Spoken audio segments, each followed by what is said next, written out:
একটা জিনিস বুঝতে পেরেছি, দাদা যেটা বললো, হ্যাঁ। মানে আমি যে অমিত, আমার ব্যক্তিসত্ত্বাটা পুরো মেরে ফেলতে হবে, এই চরিত্রটা না না ওইটা নয়, ওইটা নয়, মানে ব্যক্তিসত্ত্বাটাকে ভুলে দিয়ে ওই সময় যে ক্যারেক্টারটা আছে সেইটাকে ছাড়ো। ওই সময়টা ফোটাবি না, অভিনয় কোনো ভুল নয়, অভিনয় বিশ্বাস কর কোনো একটা কুড়ি নয় যে তাকে জল দিবি সে ফুটে উঠবে, কিছু ফোটে না, তাকে দই দিতে হবে।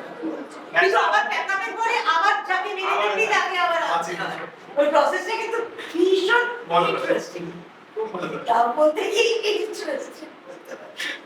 আচ্ছা তোর কি প্রশ্ন বল? তোর কোনো প্রশ্ন নেই, তুই যা অভিনেতা, তোর মধ্যে রক্ত অভিনয়, শিরায় শিরায় রক্ত, আমি অভিনেতার রক্ত, তোর বলতো কিছু প্রশ্ন আছে সেটা ওদের মধ্যে না, ওরা আগে শিখুক জিনিসটাকে কিভাবে মানে অ্যাক্টিং করতে গেলে কিভাবে ডেলিভারি করতে হয়, মানে ডায়লগগুলো পুরোটা শিখুক আপনাদের কাছ থেকে যেরকম শেখানো না। তুই তো থিয়েটার করেছিস অনেকগুলো সময়, তোর কি মনে হচ্ছে থিয়েটার করতে গিয়ে অভিনয় করতে গেলে সবার আগে কি শেখায়?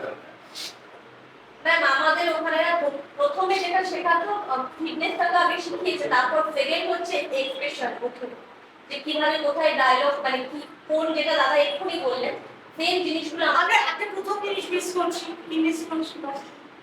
অভিনয় করতে গেলে বা যে কোনো কাজ করতে গেলে প্রথম যেটা শেখার দরকার একদম প্রাথমিক, আমি বলতে পারবো অভিনয় প্রফেশনে আসলে প্রথমে নিজের কণ্ঠস্বর, ল্যাঙ্গুয়েজ, কণ্ঠস্বর তো বার করছি আমি, প্রথম কি শেখার কথা যে সময় বলেছে সেই সময়টাকে তার 5 মিনিট আগে ঢোকা, মানে টাইমের আগে, মানে কন্টেন্ট দিয়েছে 8টায়, তুই 12টায় বললে দেরি হয়ে গেছে। ম্যাম এরকম একটা ঘটনা ঘটেছে, আমরা পুরুলিয়া যাওয়ার কথা ছিল, ট্রেনের টিকিট সবকিছু মানে হয়ে গেছে, আমাদের ওখানে শো ছিল, আমার সকাল 6টায় বলে ট্রেন ছিল, আমার এখান থেকে যেতে হাওড়া অনেকটা টাইম লেগে গেছে, আমার ট্রেনটা মিস হয়ে গেছে, সেটা আলাদা ব্যাপার। এবার এমন মানে সবাই চলে গেছে, ফোন করে করে দাদা লাগছে, ফোন করে বলছে তোমাকে আর আসতে হবে না, তোমার কোনো করতে হবে না, কাজ বাজ করতে হবে না, তুমি বাড়ি থাকো বলে ফোন সুইচ করে দিয়েছি।